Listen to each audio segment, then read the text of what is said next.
episode of Unhinged and Unknown, a podcast where we dive deep into the darkest corners of true crime, cases that shock, mystify, and leave us questioning the human psyche. I'm your host, Nye, and today we're unraveling one of the most chilling family annihilation stories in modern American history. But before we get into that, I'm going to read a little disclaimer. This podcast discusses real crimes, often involving violence and tragedy, and may include some details that listeners find disturbing. Listener discretion is strongly advised. All subjects are presumed innocent until proven guilty in a court of law. While we sometimes make jokes or use humor, it is never at the expense of victims or their families. And it should not be taken as disrespect or a lack of seriousness about the cases. Our goal is to inform, discuss, and engage, not to sensationalize. The content is based on publicly available information and is intended for educational and entertainment purposes only. Now, back to the case. It's the case of Robert William Fischer. And this isn't just a tale of murder. It's a puzzle of disappearance, deception, and a fugitive who vanished into thin air over 2 decades ago. So buckle up because this story will take you from a seemingly ordinary suburban life to an explosive nightmare that still haunts Arizona to this day. Now, with me, I have my two colleagues, Fatal and Emo. Hello. Hi. They're going to be commenting and what are you guys Asking questions. asking questions, commenting, doing all the good stuff that goes along with the story. And they have no idea what this story entails. So they're going to be pretty shocked. All right. We're going to start at the beginning with the man at the center of it all, Robert William Fisher, who was born in 61 in Brooklyn, New York. He grew up with two sisters in a household that, by all accounts, crumbled under the weight of his parents' turbulent divorce in 1976 when he was just 15. And that's important to remember. The family relocated to Arizona, where the split left deep scars. Okay. And he was very bitter about his parents' divorce, and that shaped his views on his family and commitment in his years as he got older. After high school, he enlisted in the Navy and he had dreams of becoming a SEAL, but he washed out of the program. Then he went to be a firefighter in California, but got a back injury and went into early retirement. Then he moved back to Arizona and entered the medical field.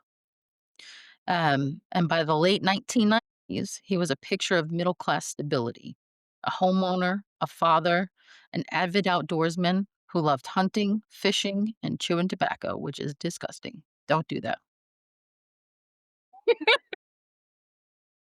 He stood 6 feet tall and weighed about 190 pounds. Damn, he sounds fit. Yeah, but he wasn't because he had surgical scars on his lower back from that old injury, which often made him walk with an exaggerated chest out posture. Wait, what? Which part? Uh, how does that walk go? How does the exaggerated chest out posture walk go? Like a puffed chest, I would guess. Kind of like, Like he's big and bad? kind of, yeah, I think, Okay. so. Yeah. Walk is important information. Confused me. But I think it does like a posturing type. Did it say how he got kicked out of the military? It didn't say he got kicked out. It said he washed out of the SEAL program. That doesn't make any sense. I wonder why. Anyway, go ahead. Now that makes sense. Some people just don't have what it takes. It's like a special ops, you know? Yeah, like we Okay. had to go to special classes. Yeah. He was a special boy. Okay. So in 87, he married Mary Cooper. Okay. She was a nurse. They had two children, Brittany and one son, Robert Jr. Ooh. On the surface, they were the all American family living in a quiet neighborhood, but insiders painted a darker picture. Fisher was controlling and cruel, often exploding over small things, like the time he turned a garden hose on Mary during an argument, soaking her in front of the kids. He was in Well, hold on. He had a gun? garden hose. What? You guys made it sound like he had a gun. How does soaking? Soaking her in water is not that big of a deal. I said garden hose. Yeah. Soaking her in You water. you need to put your listening ears on. Wait, My did she listening just ears did are he on. just soak her with water Yeah, or that's did he all hit her did, with it? soaked her with, yeah, like if No, you he drenched her. They were having an argument and he turned the water hose on her. I feel like I'd do the same.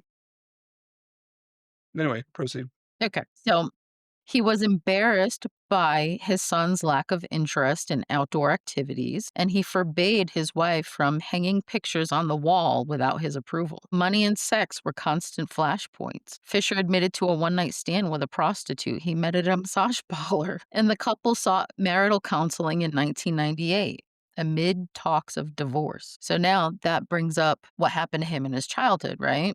Right. His fear of repeating his parents' mistakes. He even confided in friends about suicidal thoughts, saying he'd rather die than endure the pain of separation. That's somebody who's heavily dependent on somebody else. Yeah.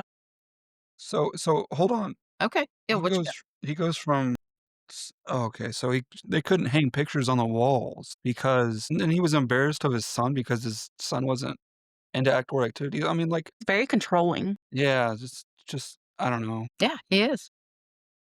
I guess I He could just don't hang agree with pictures, that. but they had to have his approval. Yeah, I just don't agree with that, I guess. That's right. Because you know what? I'm going to put all the pictures that I want on these walls. That's fair. Have already done. Any more questions so far? Okay. So then came the night that shattered everything. April 2001. Around 10 p.m., a neighbor heard a loud, heated argument echoing from the Fisher home. Voices raised in what sounded like a fierce domestic dispute. Police later theorized, I don't want to say that yet because it tells you what happens. Well, I guess we can just get into it. I mean, it's a theory. Well, Is the theory correct? okay, so it ruins the surprise. Okay. Police later theorized the murders happened between 9:30 and 10:15 p.m. that evening. So, surprise, they were murdered. Wait, what? There was murder? Okay, You were so talking that about the really took a time. yeah, that took a very quick turn. I know. That's why I was saying I wasn't going to It say was a that. quiet evening. He was at home watching ESPN, and then all of a sudden No, they were having an argument. right, yeah, Okay. then she was having an argument over the Knicks game, and he was Oh just my God. not very happy. What? Anyways, the neighbors heard them.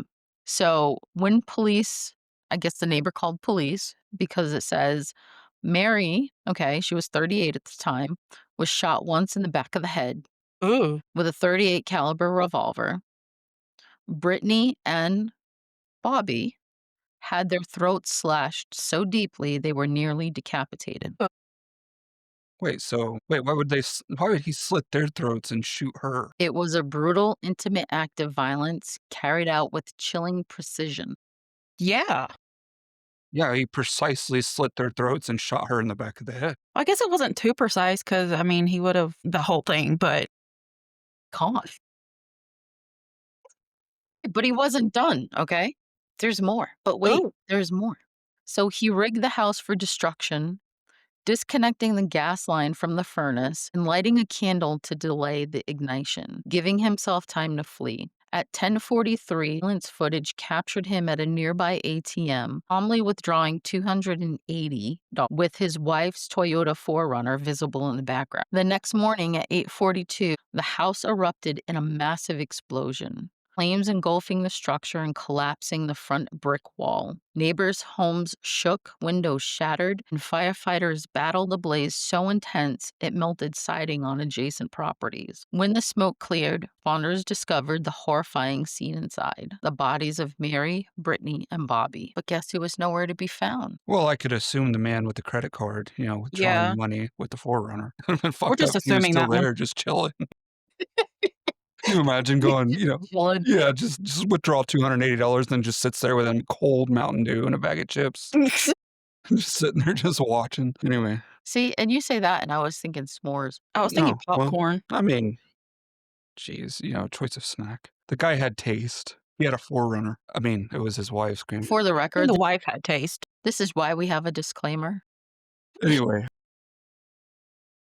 So by April 14th, now that's a week later, he was officially named the prime suspect. So, On April 20th, her forerunner was discovered abandoned in a remote national forest about 100 miles north of Scottsdale. The family dog, Blue, oh my God, blue. was found nearby, alive but thirsty, and inside the vehicle was an Oakland Raiders cap matching the one Fisher wore in the ATM video. Human excrement was discovered under the car, and Ooh. footprints led toward the Fort Apache Indian Reservation, but they vanished without a trace. Search teams scoured the area, including a vast network of caves, some so deep and complex that professional cavers later dismissed the idea of Fischer surviving there long term. A couple reported seeing a man resembling Fischer in the woods days earlier, and one woman claimed her husband spotted him scouting the area beforehand. No, he was shouting. He was shouting. Yeah, he was shouting He the was area. shouting at the landscape. Yeah. He didn't approve of that. Okay. The manhunt intensified, and on July 2001, Arizona issued warrants for 3 counts of first degree murder and 1 count of arson. A federal warrant for unlawful flight followed, and by June of 2002, Fisher landed on the FBI's 10 most wanted fugitive list as number 475. Wait, Wait, top what? 10 and there's 475? Explain to me how that works. I'm of the confused. 4/10ths. There's an echo, by the way, off her mic. Yes, and it will be fixed. Yeah, Fisher landed on the FBI's 10 most wanted fugitive list, but apparently is number 475 I need them to change the name of that. with a $100,000 reward for his capture. I can't. Why would they just call it the 10 most wanted? Yeah, I don't understand that. How But, many's on that hold on, list? the guy they were suspecting him of going into the caves, but the professional cavers said that there was no way. Yeah, the caver said there was no way he could survive long term in those caves. So what was the stuff found underneath his car? He had the crap. Wouldn't Human you? poop. It was human feces? Why can't you just say it like Would you rather have me say feces? I don't know if I want you to say it like that. we can move on now? I'm sorry. My 3rd grade education is no good here. Told you we were in special classes. Okay. Okay. So he was featured on shows like America's Most Wanted and The Hunt with John Walsh. You guys know who that is, right? Yes. Generating hundreds of tips by 2003. Sightings poured in. A near match arrested in Vancouver in 2004, but fingerprints cleared him. So they thought they had him, but it wasn't the right guy. That guy can get convicted? No, they had to release. He was cleared because it wasn't him. I know, right? He wasn't watching the Knick he wasn't in an argument over the Knicks game. Do you hear me? That's when your doppelganger is a douchebag. Oh, yeah. Yeah. Okay. A raid in Colorado in 2014 and alerts to local law enforcement in 2012. Age progressed photos were released in 2016 showing then what a then 55-year-old Fisher might look like. But on November 3rd, 2021, the FBI quietly removed him from the list, citing exhausted leads from years of publicity. He was replaced by another fugitive, but remains wanted. So apparently, he's not most wanted I mean, he was like 400 and something. by. Yeah, he wasn't Wait, even and now they really have a cutoff? yeah, Now there's a cutoff? all of a sudden. It only goes to 475.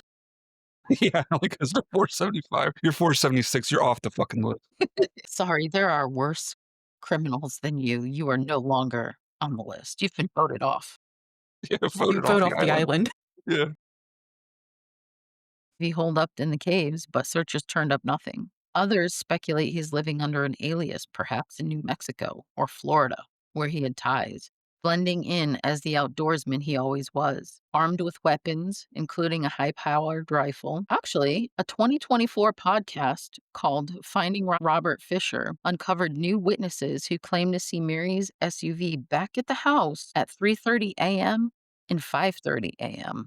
on April 10, suggesting he returned after the murders but before the explosion. That is really messed up. So, somebody had spotted him before the explosion. Right, but after the murders. So he was going to the house to check to see if it exploded yet. Twice. Huh. I wonder how he knew Knew what? when the house exploded. I guess I just mean, see I a big old gulf of smoke. I mean, I'm sure it would be all over the news. So, what do you guys think you think he is? Like, do you think he's still alive? Do you think he's dead? Well, as of October this month, he would be 64 if he was alive. There have been no fresh leads or sightings. The FBI still warns that he's armed and dangerous, and the Scottsdale police still want people to call in. But if he's out there watching from the shadows, what else is there to do? He's not even listed on the America's Most Wanted list anymore. Yeah, he's not even like, probably people don't even think twice, even if they did see him, they wouldn't even think twice to Yeah. even call him in or anything. It's been Yeah. so long now, and if he's not on the FBI's most wanted list or the top 405th list, he's definitely probably not being thought of anymore. You know, the thing is, these professional cavers said that he wouldn't have survived in the caves, but the man was in the Navy and he was in the SEAL program for some time. Yeah, he knew how to survive. Yeah, he could have survived for Feel a like little bit. he could have survived a little bit for sure. Yeah, I mean, but And if he was that big of an outdoorsman, what do you mean he can't survive in those caves?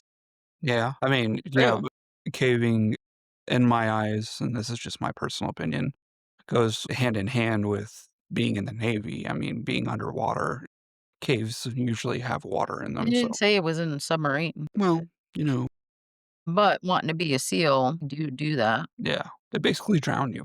That's not accurate. So that's the unhinged mystery of Robert Fisher, a man who erased his family and himself in one fiery act. But that was kind of intense. Yeah. Wait, yeah? What'd you think about that?